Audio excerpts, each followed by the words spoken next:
Shalom, shalom, shalom mes chers frères, soyez bénis, que la grâce et la paix du Seigneur soient avec chacun d'entre vous.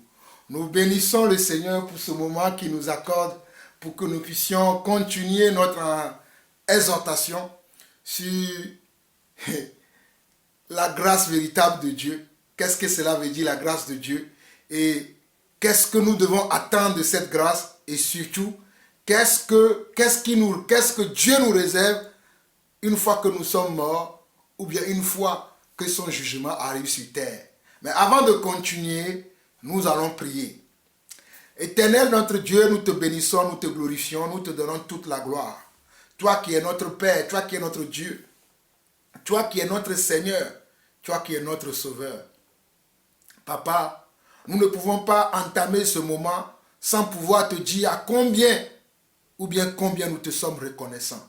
Nous t'en sommes infiniment reconnaissants parce que sans toi, nous ne sommes rien et nous ne pouvons rien.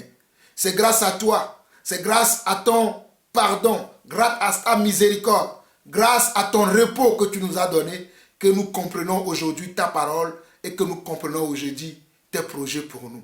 Nous voulons te demander pardon si nous avons encore des lacunes, si nous avons encore des manquements et te demander de nous aider, papa, à abandonner, Seigneur Dieu, ces choses qui sont en nous, qui ne sont pas de toi, ou bien que tu n'apprécies pas et que tu n'aimes pas.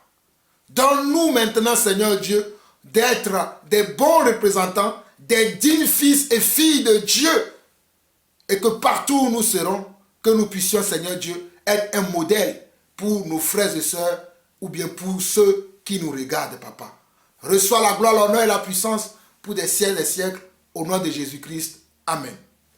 Alors, mes chers frères et sœurs, je disais tantôt que nous sommes dans notre moment d'exhortation où je veux vous dire encore qu'il n'y aura pas, alléluia, il n'y aura pas un plan B au ciel. Il n'y aura pas un plan B au ciel. La grâce de Dieu, c'est que toi qui m'écoutes, toi qui m'entends, c'est pour que tu puisses croire à la parole véritable de Dieu.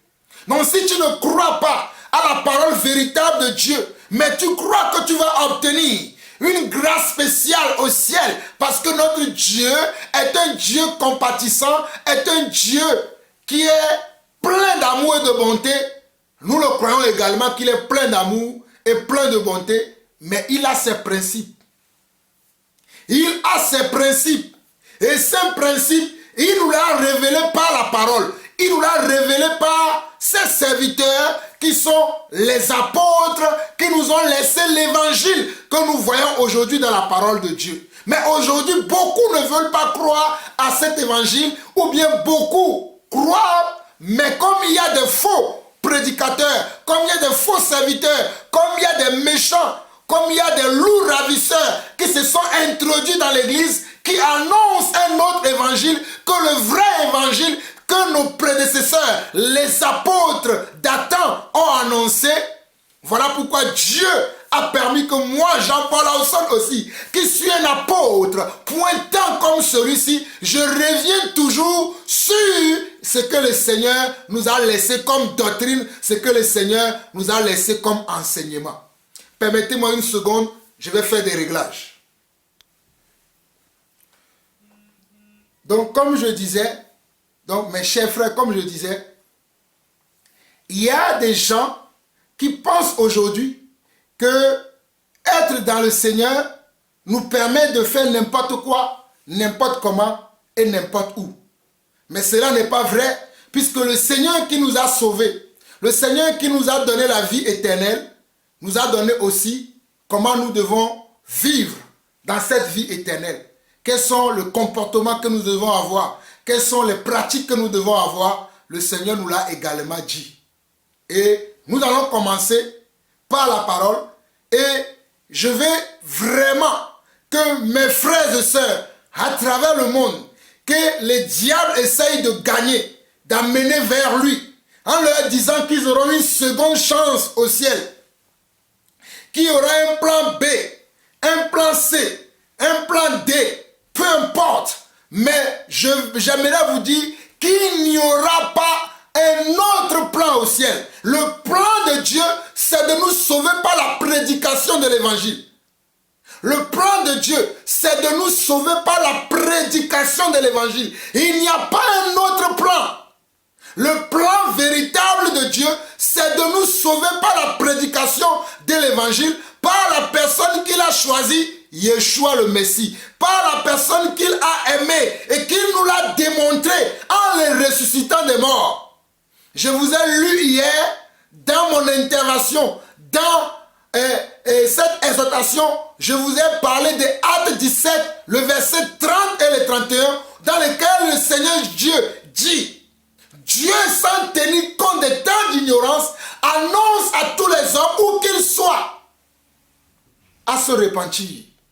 Car, le verset 31, il a choisi de juger les hommes par l'homme qu'il a désigné pour exercer sa justice, à savoir Jésus-Christ, par lequel il a donné une preuve vivante à tous les hommes qui doivent savoir que le jugement de Dieu arrive bientôt. Nous allons prendre maintenant les Écritures et nous allons voir ce que la Bible nous dit. Nous allons prendre rapidement Hébreux chapitre 3. Hébreux chapitre 3. Nous allons lire du verset 7 au verset 11. Hébreux chapitre 3, le verset 7 au verset 11 dit ceci. C'est pourquoi, selon ce que dit le Saint-Esprit, aujourd'hui, si vous entendez sa voix, n'endurcissez pas vos cœurs comme lors de la révolte, au jour de la tentation dans le désert, comme lors de la révolte au jour de la tentation dans le désert, où vos pères me tentèrent pour me prouver, et ils virent mes œuvres pendant 40 ans. Aussi, je fus irrité contre cette génération, et j'ai dit: ils ont toujours un cœur qui s'égare. Ils n'ont pas connu mes voies. Je jurai donc dans ma colère, ils n'entreront pas dans mon repos. Je ne sais pas si vous comprenez ce que nous venons de lire. Je le relis encore et je vais vous l'interpréter.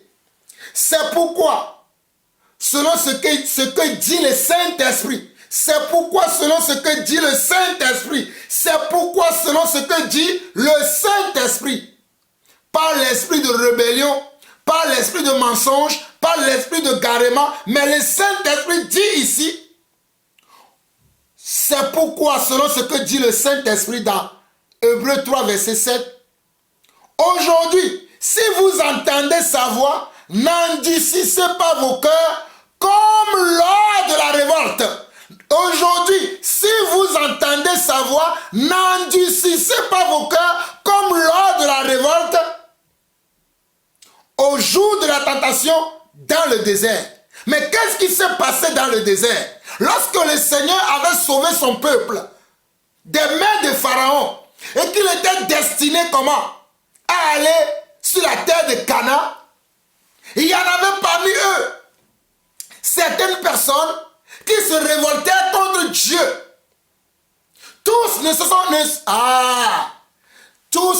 se sont pas révoltés contre Dieu. Mais pendant qu'ils étaient dans la marche vers la terre de Canaan, alléluia, pendant qu'ils étaient dans la marche vers la terre de Canaan, certains se sont rebellés contre le Seigneur. Comme pendant que nous sommes sur terre, attendant le retour du Seigneur, attendant l'enlèvement, il y a aussi des gens qui se rebellent contre le Seigneur. Pendant que nous attendons le retour du Seigneur, pendant que nous attendons et nous attendons l'avènement du Seigneur, il y a aussi des frères et sœurs qui se rebellent contre le Seigneur. J'aimerais vous alerter. Ne te rebelle pas contre le Seigneur. Ne te rebelle pas contre Dieu. Parce que le Seigneur tarde à venir. Ne te rebelle pas. Mais change de comportement. Change de caractère. Change d'attitude. Si vous ne comprenez pas, regardez encore ce que la Bible nous dit. Je vais relire. Hébreux 3 verset 7. C'est pourquoi selon ce que dit le Saint-Esprit, aujourd'hui, si vous attendez sa voix, n'endurcissez pas vos cœurs, comme lors de la révolte, au jour de la tentation dans le désert, où vos pères me tentèrent pour me prouver et il vit mes œuvres pendant 40 ans. Regardez le verset 10. Aussi, je fus irrité contre cette génération et j'ai dit, ils ont toujours un cœur qui s'égare. Regardez, verset 10. Aussi, je fus irrité. Aussi, je fus irrité. Le Seigneur s'irrite contre ceux qui ont un cœur qui s'égare. Regardez, Hébreux 3, verset 10. Aussi, je fus irrité contre cette génération et j'ai dit, ils ont un cœur qui s'égare. Ils n'ont pas connu mes voies. Oh, alléluia. Mon frère, ma soeur, si tu connais la voix de Dieu, tu ne peux pas t'égarer. Hey, si tu connais la voix du Père, si tu connais la voix de Yeshua le Messie, tu ne peux pas t'égarer. Si tu t'égares, c'est parce que tu n'as pas connu sa voix. Si tu t'égares, c'est parce que tu n'as pas entendu sa voix. Car les brebis du Seigneur attendent sa voix et ils le suivent. Il ne peut pas s'égarer et nul ne peut les ravir de sa main. Toi, quand te ravis de la main du Seigneur, je peux t'assurer aujourd'hui que tu n'as jamais entendu la voix de notre Dieu. Mais si tu l'as déjà entendu, si tu l'as déjà connu, tu ne peux pas écouter une autre voix que d'écouter la voix du Seigneur. Si tu t'égares, tu ne l'as jamais connu. Et tu ne connaîtras pas le repos. Qui donne le repos? C'est le Seigneur. Le repos, c'est l'enlèvement. Le repos, c'est le retour du Seigneur. C'est le retour du Seigneur. Le retour du Seigneur te permettra d'être dans le repos. Te permettra d'être dans le repos. Le retour du Seigneur. Donc, si tu te laisses berner par qui que ce soit, tu t'égares par la voix de l'étranger, par les voix des étrangers, des méchants, le Seigneur te dira, je ne te connais pas. Toi, ouvrier d'iniquité, toi qui as écouté comment la chair au lieu d'écouter l'esprit. Parce que j'entends aujourd'hui beaucoup de frères me dire, mon frère, laisse-moi vivre ma vie. Je suis sauvé, j'ai cru au Seigneur, c'est bon, je peux faire ce que je veux. Mais qui t'a dit ça? Qui t'a dit parce que tu as cru au Seigneur, tu peux faire ce que tu veux. Croire au Seigneur veut dire, tu dois vivre selon sa parole. Tu ne peux plus vivre pour toi. Vous ne me croyez pas. C'est ça, non? Écoutez Hébreux chapitre 4. Hébreux chapitre 4. Lisons du verset 1 au verset 3. Lisons Hébreux chapitre 4, verset 1 au verset 3. Craignons donc, tandis que la promesse d'entrer dans son repos subsiste encore. Craignons donc, tandis que la promesse d'entrer dans son repos. Oh, quelle promesse? La promesse d'entrer dans son repos. Hey, tu n'auras pas de repos si tu ne crains pas le Seigneur. Si tu ne crains pas le Seigneur, crois-moi mon frère, crois-moi ma soeur, tu peux être populaire, tu peux être connu de tous les hommes, tu peux être le plus riche des riches, tu peux être le plus sage des sages, mais si tu ne crains pas, oh, Sharabosa, Ikandaramahayarasete, Roboshikamanda, Maikorobosondo Roboraba, Rekerabashende Rekoria. Hey, mon frère, ma soeur, si tu ne crains pas le Seigneur, mais tu t'attends à avoir le repos éternel, je te l'annonce aujourd'hui. Je te l'annonce aujourd'hui. Tu n'auras pas le repos de l'éternel. Le repos de l'éternel, c'est pour ceux qui craignent Dieu. Selon la promesse qu'il nous a faite, c'est ceux qui le craignent qui entreront dans son repos. Ceux qui craignent le Seigneur entreront dans le repos du Seigneur. Mais si tu ne le crains pas, tu ne rentreras pas dans son repos. Hébreux chapitre 4, verset 1 à 3. Craignons donc, tandis que la promesse d'entrer dans son repos subsiste encore. La promesse de rentrer dans son repos subsiste encore. La promesse d'entrer dans son repos subsiste encore. Avant que tu ne meurs, la promesse subsiste encore. Décide aujourd'hui, décide mon frère, décide ma soeur de rentrer dans ce repos-là pendant que tu as encore le mouvement et l'être. Tu peux bouger, tu peux jouer la belle dame, tu peux jouer le beau garçon, tu peux jouer le spirituel, tu peux jouer l'homme spirituel, l'homme sage. Hey, Charobosa, hey, décide maintenant. Fais le choix maintenant. Fais le choix maintenant d'être ami de Dieu et non ennemi de Dieu. Fais le choix maintenant d'être ami de Dieu et non ennemi de Dieu. Je te conjure. Hey, que si tu es ennemi de Dieu, tu ne verras pas son repos. Hey,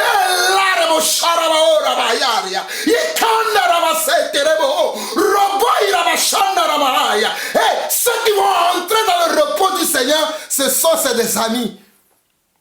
Ceux qui vont entrer dans le repos du Seigneur, ce sont ses amis. Voilà pourquoi le Seigneur a dit, je ne vous appelle plus des Alléluia, des frères, mais je vous appelle des amis. Jean 15, mes brebis entendent mes voix et ils m'écoutent. Le Seigneur n'appelle plus les gens des frères, il les appelle ses amis. Si tu es ennemi de Dieu, crois-tu que tu verras Dieu? On t'a trompé. Regarde ce que la parole dit. Verset 2 de Hébreux chapitre 4.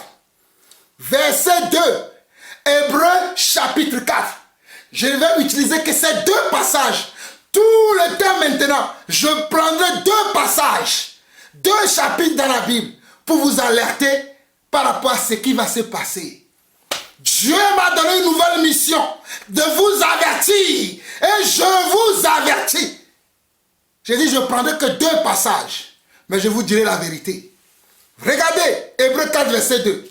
Cette bonne nouvelle nous a été annoncée aussi bien qu'à eux. Cette bonne nouvelle nous a été annoncée aussi bien qu'à eux.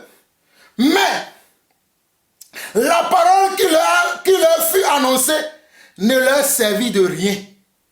Parce qu'elle ne trouva pas de la foi chez eux. Parce qu'elle ne trouva pas de la foi chez ceux qui l'entendent. Regardez.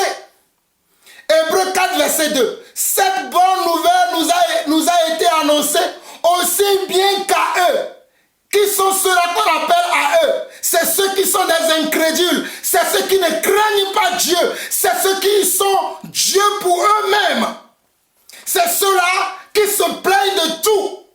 Qui se disent, laisse-moi vivre ma vie, mon frère. Oh, si ton Dieu ne veut pas que tu cours, et si ton Dieu ne veut pas que tu ailles avec des femmes de gauche à droite, moi, Dieu m'a sauvé. Il m'a sauvé une fois pour toujours. Je peux aller avec des femmes de gauche à droite parce qu'il m'a déjà sauvé. Hey, regardez bien. Verset 2. Hébreux chapitre 4.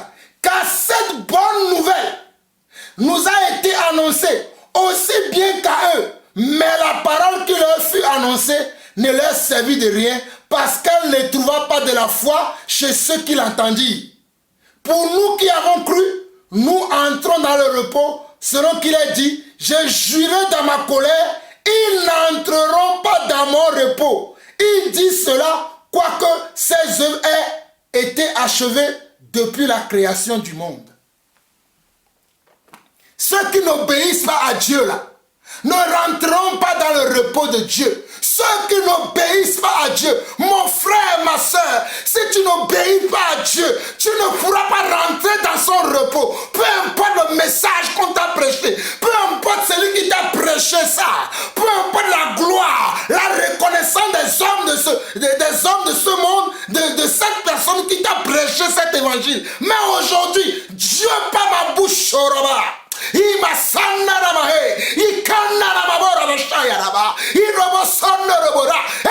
Dieu par ma bouche, la bouche d'un homme qui a cru à l'évangile véritable.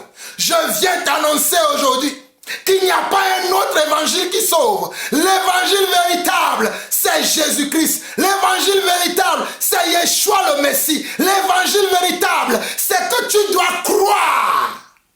Hébreux 4.2 dit quoi? Je relis encore Hébreux 4.2.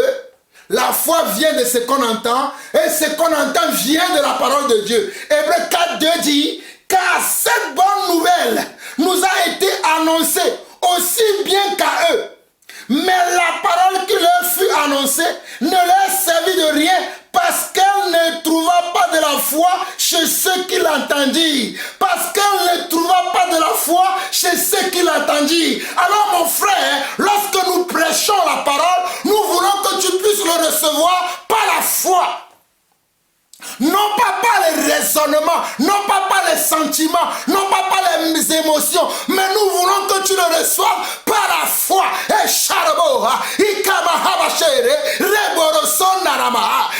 crois à la parole que nous prêchons par la foi. Et mon frère, ma soeur, il faut que tu crois à la parole que nous prêchons.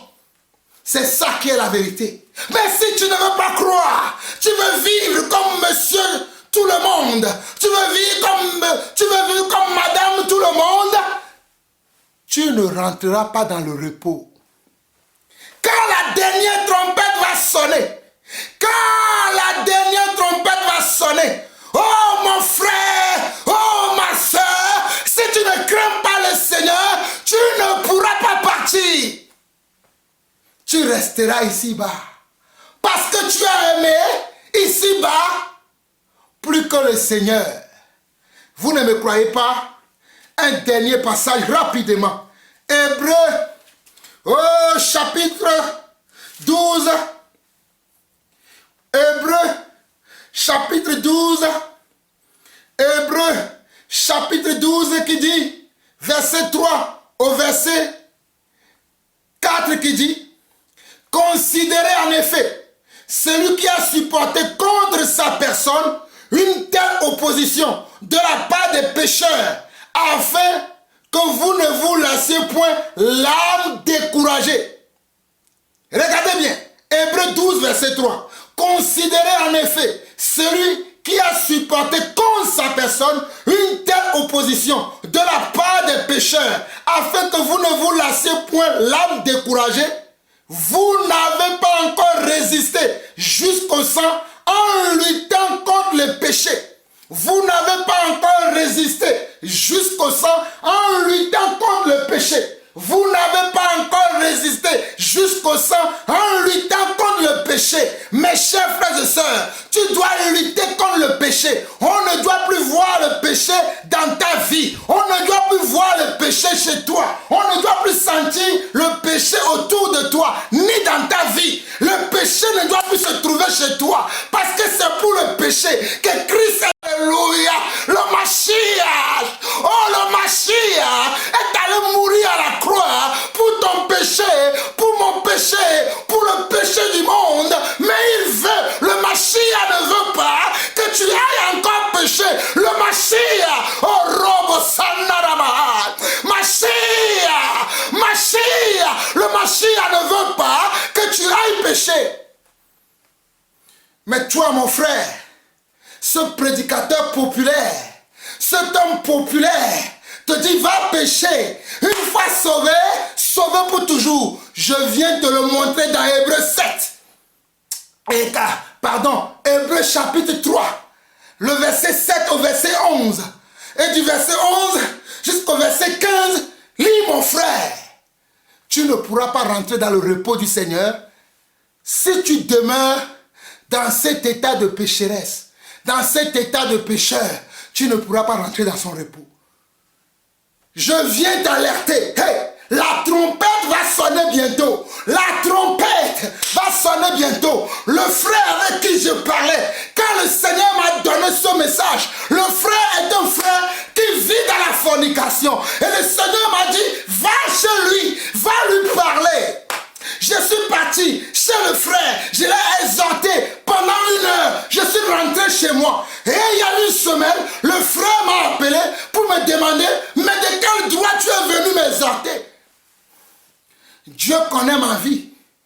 Dieu sait que j'ai des péchés mignons, mais il m'a fait grâce. Hey, j'ai dit mon frère, Dieu te connaît, Dieu t'a fait grâce, mais Dieu ne veut pas que tu demeures dans le péché mignon. Dieu veut que tu laisses le péché mignon. Il m'a dit non, mon frère, j'ai obtenu déjà la grâce. Et cette grâce-là va se confirmer au ciel. J'ai dit, mais la grâce se confirmera au ciel pour ceux qui gardent l'alliance, pour ceux qui gardent la parole de Dieu, pour ceux qui craignent Dieu. Si tu ne le crains pas, tu ne rentreras pas dans le repos.